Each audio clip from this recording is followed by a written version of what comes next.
महायुती सरकारच्या सत्ता स्थापनेनंतर मागील आठवड्यामध्ये सर्व जिल्ह्याचे पालकमंत्री यांची निवड प्रक्रिया पूर्ण झाली असून सोलापूर जिल्ह्याचे पालकमंत्री म्हणून माण खटावचे विद्यमान आमदार तथा ग्रामविकास व पंचायत राज मंत्री जयकुमार गोरे यांची सोलापूर जिल्ह्याचे पालकमंत्री म्हणून निवड झाल्यानंतर प्रथमच सोलापूर येथील जिल्हाधिकारी कार्यालय येथे आढावा बैठक प्रसंगी उपस्थित राहिले होते।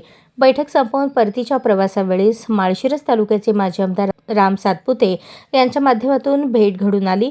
राष्ट्रवादी काँग्रेस पार्टीचे उपाध्यक्ष आनंद चंदनशिवे यांची सोलापूर जिल्ह्याचे नूतन पालकमंत्री जयकुमार गोरे यांच्याशी परिचय करून दिला। यावेळी त्यांचा निळी टोपी, शाल आणि बुके देऊन सत्कार करण्यात आला। याप्रसंगी राष्ट्रवादी काँग्रेस पार्टी प्रदेश उपाध्यक्ष आनंद चंदनशिवे, माजी नगरसेवक गणेश पुजारी, इरफान शेख, धीरज वाघमोडे, जयराज संगे, भीमा मस्के, शिवकुमार चलवादी व कार्यकर्ते उपस्थित होते। जनता राज्य न्यूज चॅनलने तमाम शहरवासियांसाठी आपल्या शहराबद्दल काय वाटते या संदर्भात कोणत्याही विषयावर बोला बिंदास या सदरामार्फत आपले मनोगत आपण मांडू शकता।